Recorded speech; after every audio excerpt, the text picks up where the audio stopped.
I'll be honest with you. If you told me a few years ago that one day I'd be the guy taking down a fake neighborhood security ring in the middle of a quiet Texas suburb, I would have laughed, poured you a beer, and told you to lay off the late-night crime shows. But life has a way of handing you the kind of plot twists you don't see coming, and mine started with a flicker in my backyard. We'd moved to Cypress Hollow about 2 years back, me, my wife Claire, and our 2 kids, Ethan, who had just turned 6, and little Rosie, barely 3. After 12 years in the Air Force, 5 of them overseas, I wanted nothing more than to give my family a life that felt steady. The kind where the grass is always cut just right, the sidewalks are safe, and you know the names of the folks who wave at you when you're grabbing the mail. Cypress Hollow looked like the final chapter I'd earned. Gated entrance, quiet streets. Neighborhood association with top-tier security plastered across the glossy brochure they handed us at closing. At first, it was all I'd hoped for. Kids riding scooters until the sun went down. Folks out trimming roses, the smell of barbecues drifting over the fences. But then little things started to bug me. Not enough to call the cops, but enough to stick in the back of my head. One night, maybe 2:30 in the morning, I noticed the motion lights in the backyard clicking on and off. Not random, not like a raccoon sniffing around, more like someone testing them. The next morning I checked the cameras. Nothing but a strange flash of light and a shadow that didn't match any shape I knew. A couple days later, I find a note in the mailbox. No return address. No signature, just, "This property feature has not been approved. Consult HOA guidelines regarding recreational structures." Stapled to it is a grainy photo of the new playset I'd built with Ethan the weekend before. I shrugged it off. Maybe some overzealous board member with too much time on their hands. But then another note showed up, this time about the non-compliant paint color on my shed. Then Ethan says to me, in that quiet, serious way kids get when they're a little scared, "Dad, there was a man outside my window last night." I froze. What kind of man? He had a badge, like in the movies. He saw me looking and then walked away. That's when the switch flipped. I'd been trained to read patterns. When things don't fit, you pay attention. I combed through the cameras again, upgraded the system, reinforced the window latches, and most importantly, I taught Ethan exactly what to do if anyone ever came into the house without permission. Under his desk, I mounted a panic button. Press it, no questions asked, then hide. Rosie was too young for the button, so for her the rule was simple: hide in the big closet and don't come out until you hear my voice. Claire thought I was overreacting. "Honey, it's just the HOA. You know how they are, clipboard in one hand, a ruler in the other, thinking they own the block." I looked past her into the trees. "That guy my son saw wasn't measuring fence posts," I said. "He was casing us." A few weeks later, I got the call that set it all in motion. Claire was flying back from visiting her sister. Her plane was late from storms over Dallas. Our babysitter, Mia, a college kid from 2 streets over, had been watching the kids.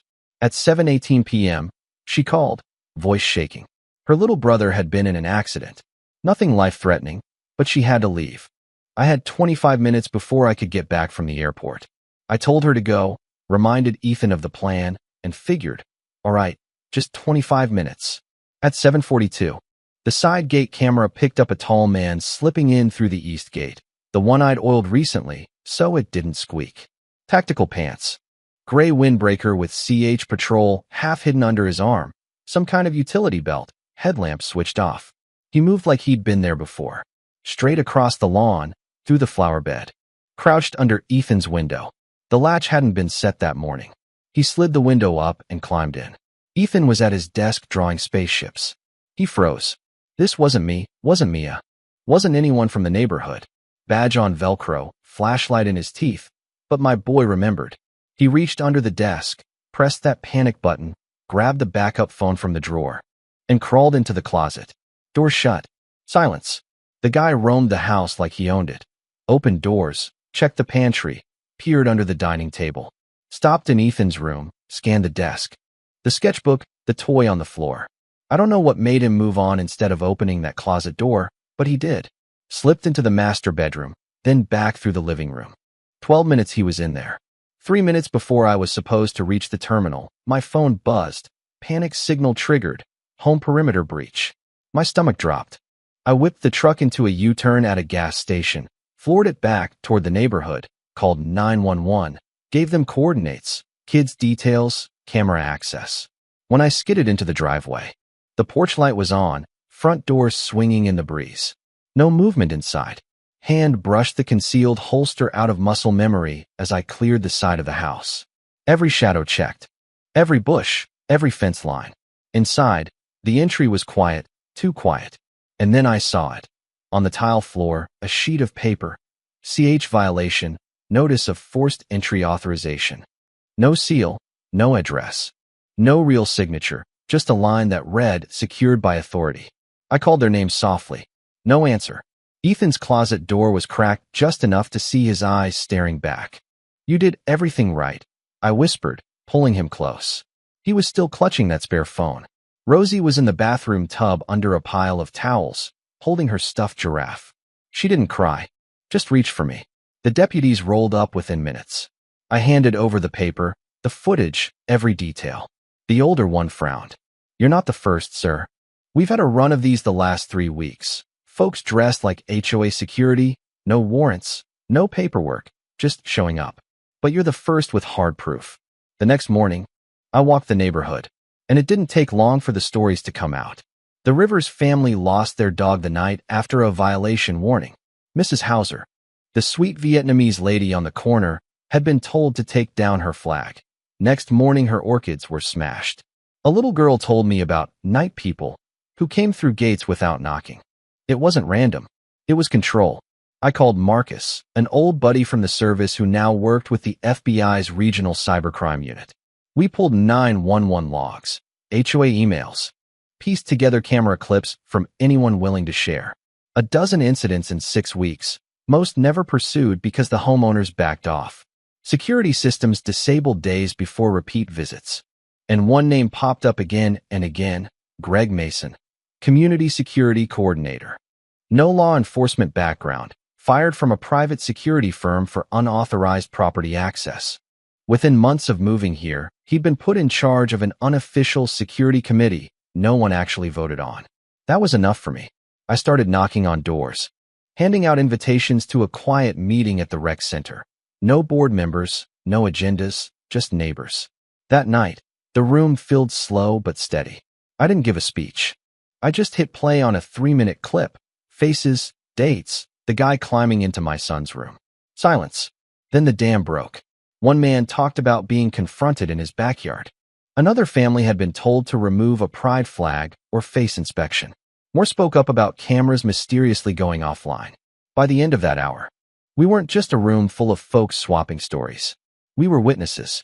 Within days, 24 residents gave formal statements to the sheriff's office.